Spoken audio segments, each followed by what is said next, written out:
नमस्कार आप सभी लोगों को। आइए फलित ज्योतिष के चैप्टर पाठ संख्या 62 की बात करते हैं और हम क्रमशः 12 लग्नों को स्थित करके आप लोगों को शुभ और अशुभ ग्रहों का परिचय करा रहे हैं कि इस लग्न में कौन से ग्रह शुभ होंगे, कौन से अशुभ होंगे। जब आपको ये ज्ञान होगा तो किसी की पत्रिका लेने में आप जो है तत्काल ही परिणाम बता देंगे। और क्या क्या सीखने को मिलता है ये भी बताएं। तो आइए चार्ट पे सबसे पहले हमको जो है तुला लिख देंगे इधर। ये हो जाएगा आपका तुला लग्न। अब तुला लग्न में देखेंगे एक चक्र बन रहा है और इस चक्र में आपको भावों के परिचय भी होते हैं, राशि के परिचय होते हैं और इसके अलावा जो है राशि के स्वामी के भी परिचय होते हैं। तो जो हम कहते हैं कि जो इसको सीखना चाहते हैं या देखना चाहते हैं या जिसकी तुला लग्न होगी वो भी ज्ञान यहाँ से ले सकते हैं। उनको भी ज्ञात होना चाहिए कि हमारी तुला लग्न की पत्रिका है तो कौन से ग्रहों की दशा अंतरदशा शुभ मानी जाएगी, कौन सी अशुभ मानी जाएगी। आइए तो ये आ गया तुला, इसके स्वामी हो जाएंगे शुक्र। यहाँ से लग्न की बात होती है। ये नंबर 8 हम इस पत्रिका का ये हो गया धन स्थान। ये धन है तो यहाँ का स्वामी मंगल हो जाएगा। गुरु आपका हो जाएगा पराक्रमेश, तीसरा स्थान है। चौथे में आ जाएगी आपकी मकर राशि यानी सुखेश और पंचमेश आपका शनि बन गया। ठीक है, शनि का स्वामी तो आपका गाड़ी घर जमीन सुख देने का, संतान का सुख और एजुकेशन का शनि यहाँ पर मालिक बन गया। इसके बाद देखते हैं कि मीन राशि छठेश भी गुरु हो गए। रोग ऋण शत्रु की बात करेंगे। फिर मेघ मंगल हो गया सप्तम का स्वामी और ये हो गया आपका शुक्र वृष राशि। अब एक 8वें में एक 7वें में होने के कारण अब ये जो इसके स्वामी कभी अशुभ नहीं होंगे। दो राशियां हैं इनकी लेकिन ये अशुभ नहीं होंगे, इतना जानना चाहिए। इसके बाद आ जाइए ये मिथुन राशि, इसके स्वामी हो जाएंगे बुध और ये बुध तीसरे भाग्य स्थान के मालिक और ये हो जाएगा आपका कर्म के मालिक। दशम से चंद्रमा और ये आपका लाभेश। अब लाभेश हमारे सूर्य लाभेश है, ये जानते कि सूर्य का लाभेश हो गया और ये हो जाएगा कन्या लागे व्यय। अब यहाँ पर देखेंगे कि कौन से ग्रह शुभ है तुला लग्न के लिए, कौन से अशुभ है। तो दो ही श्रेणी बताते हैं, शुभ हो जाएगा। आप लोगों को गौर से देखना चाहिए, ये अशुभ हो जाएगा कि आपके पास अगर तुला लग्न जिनकी पत्रिका होगी यानी कि जिसकी तुला लग्न की कुंडली है वो जातक अगर इसको देखेंगे तो उनको पता होगा कि हमारे कौन से ग्रह शुभ माने जाएंगे, उनकी दशा अंतरदशा में लाभ मिलेगा या नहीं मिलेगा।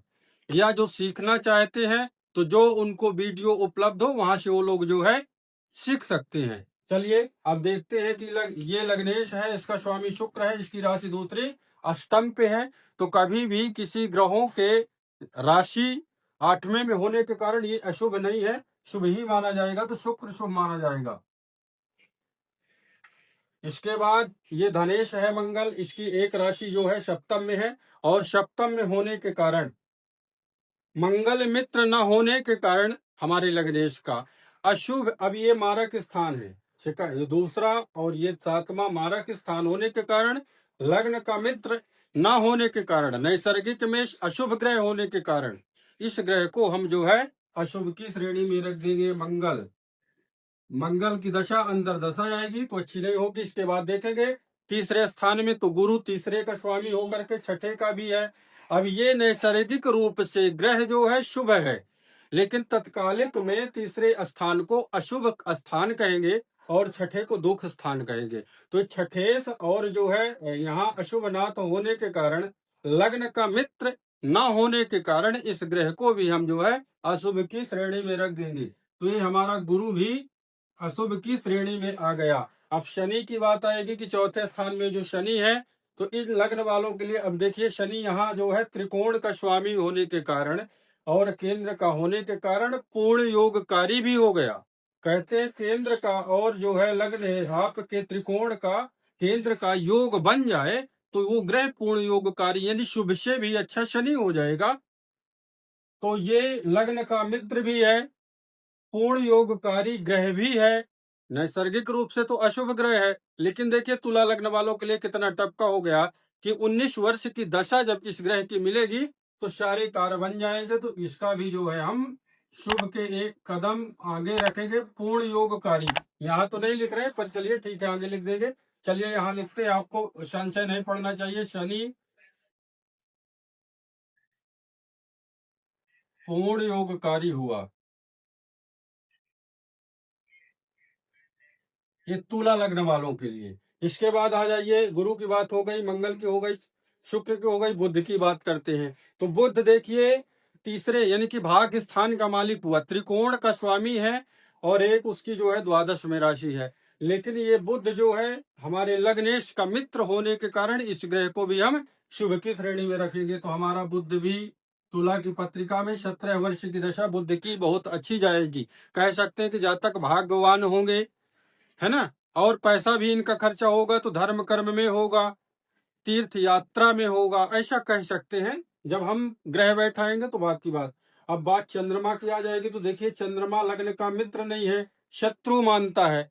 शत्रु मानने के कारण देखिए कहते हैं कि हमारे केंद्र के ग्रह अपने जो है शुभता बरकरार रखने में कभी कभार सक्षम नहीं होते। तो ये देखिए चंद्रमा को कि लग्न का मित्र न होने के कारण चंद्रमा भी अशुभ की श्रेणी में आ जाएंगे, इनकी भी दशा अच्छी नहीं होगी। इसके बाद देखिएगा, अब ये आ गए हमारे सूर्य, लाभ स्थान है। यहाँ से सरकार की बात, बड़े लोगों की बात होगी। सूर्य ग्रह है, क्रूरी ग्रह है, ग्रहों का राजा है, पिता का कारक है।